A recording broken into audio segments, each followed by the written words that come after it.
warahmatullahi wabarakatuh. Bagaimana kabarnya hari ini? Hari ini kita akan bahas terkait dengan kondisi saat ini. Seperti yang kita ketahui, pandemi telah berlangsung hampir 2 tahun. Banyak hal yang telah kita rasakan, terutama hal ini berdampak pada aspek pendidikan. Salah satunya adalah dengan pendidikan yang dilaksanakan secara daring. Nah, bagaimanakah dampaknya pendidikan yang dilaksanakan secara daring tersebut? Nah, banyak berita yang menjelaskan terkait dengan permasalahan-permasalahan terkait dengan adanya pembelajaran daring atau pembelajaran secara online. Ada suatu berita terkait dengan 4 masalah mahasiswa jika kuliah online berlangsung. Kemudian ada juga dalam suatu koran yang menyatakan bahwa 4 masalah yang timbul akibat kuliah daring. Kemudian masalah lagi yaitu terkait dengan pembelajaran yang ada di SD juga ada suatu berita yang menyatakan Kemdikbud ungkap masalah belajar daring, ancaman putus sekolah Anda di Papua.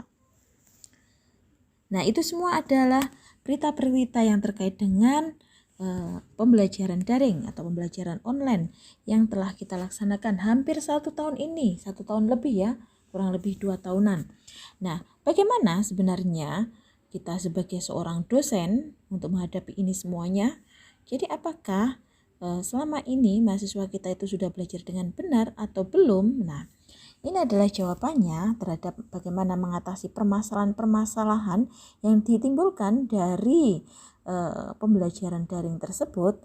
Itu jawabannya adalah bagaimana kita sebenarnya ini adalah kita kaitkan lagi dengan teorinya adalah ini adalah dikaitkan dengan teori metakognisi. Nah, teori metakognisi. Apa itu teori metakognisi? Jadi cara pemecahan masalah terhadap suatu permasalahan yang dihadapi mahasiswa, dihadapi siswa, mulai dari PAUD, sekolah dasar, SMP, SMA, bahkan perkuliahan itu adalah bagaimana kita bisa membentuk metakognisi pada diri siswa ataupun mahasiswa.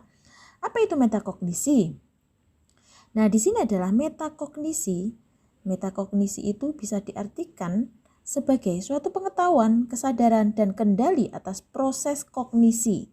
Nah, pengetahuan metakognisi itu sendiri bisa didefinisikan sebagai pengetahuan dan pemahaman pada proses berpikir. Sedangkan keterampilan metakognisi itu bisa diartikan sebagai pengendalian pada proses berpikir. Seperti yang kita ketahui kalau kita berbicara masalah tingkatan pengetahuan itu ada 4, di mana proses kognitif itu ada 4. Yang pertama adalah di sini adalah pengetahuan faktual. Nah, itu adalah terkait dengan bagaimana bisa mengetahui informasi tertentu, itu adalah pengetahuan faktual. Kemudian yang kedua adalah pengetahuan konseptual. Kemudian yang ketiga adalah bagaimana pengetahuan prosedural. Dan tingkatan yang paling tinggi ini adalah metakognisi atau pengetahuan metakognisi.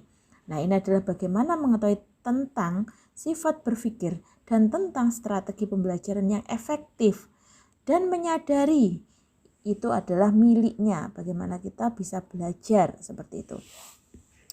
Seperti yang kita ketahui bahwa metakognisi ini pertama kali dikenalkan oleh seorang psikolog pada tahun 1976 yaitu John Flavel, yang mana dia mengartikan metakognisi itu adalah sebagai kesadaran peserta didik, pertimbangan, pengontrolan terhadap proses serta strategi kognisi milik dirinya.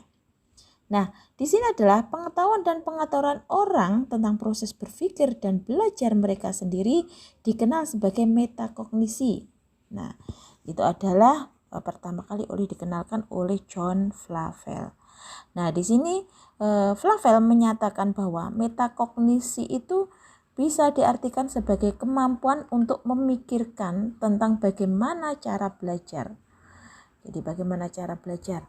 Ketika kita bisa membuat mahasiswa kita cara belajar yang baik, menyadari bahwa apa sih pentingnya suatu belajar itu, kemudian kita juga bisa menyadari bahwa apa target-target yang harus saya lakukan, kemudian kira-kira apa saja yang harus saya lakukan nantinya terhadap untuk agar sukses dalam belajar itu seperti apa, strateginya seperti apa.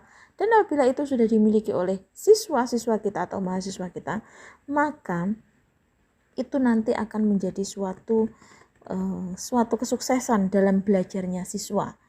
Jadi sebenarnya kalau kita bisa mengembangkan metakognisi pada siswa ataupun mahasiswa, nah itu akan mendapatkan suatu kesuksesan.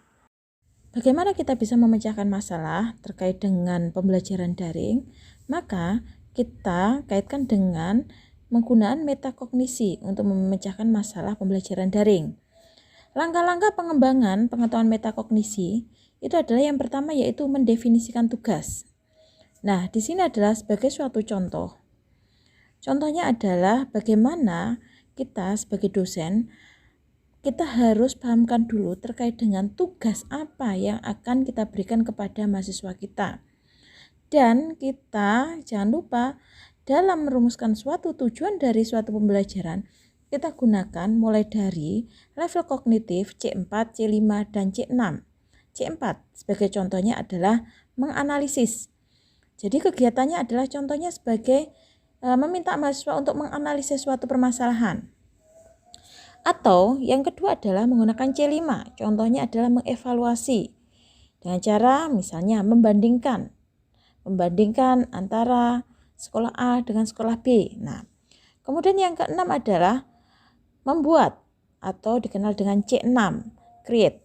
Nah, di sini adalah kita bagaimana memberikan tugas kepada mahasiswa yaitu terkait dengan membuat sesuatu.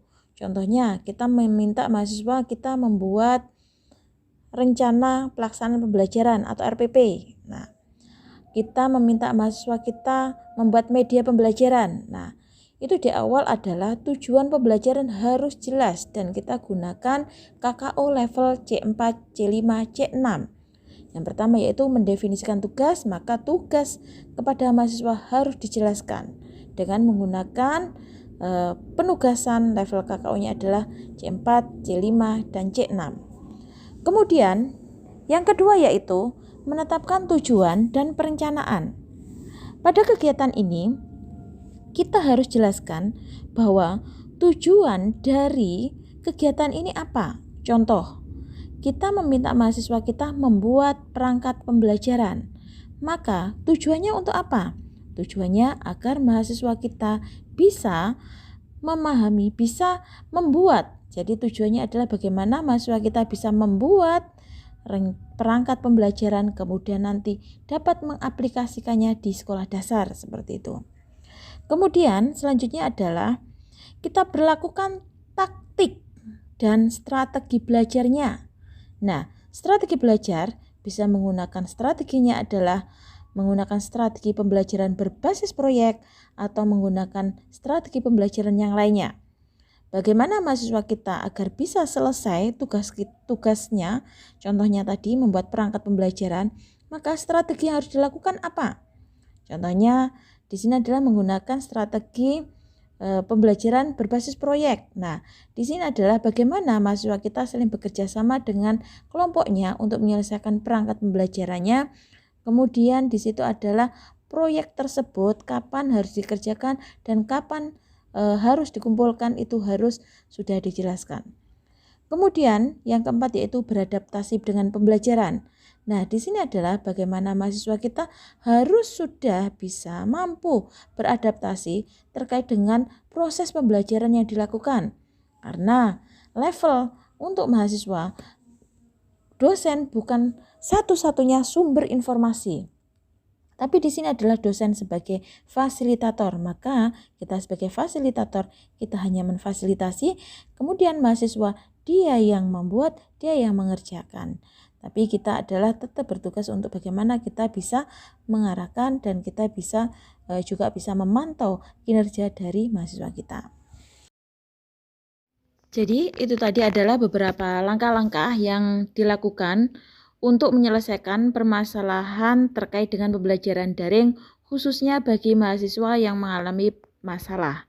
Nah, tadi adalah penyelesaiannya adalah melalui langkah-langkah dari pembelajaran metakognisi. Terima kasih, cukup sekian penjelasan dari saya. Semoga apa yang saya jelaskan, apa yang kita pelajari bisa bermanfaat. Salam sehat selalu. Wassalamualaikum warahmatullahi wabarakatuh.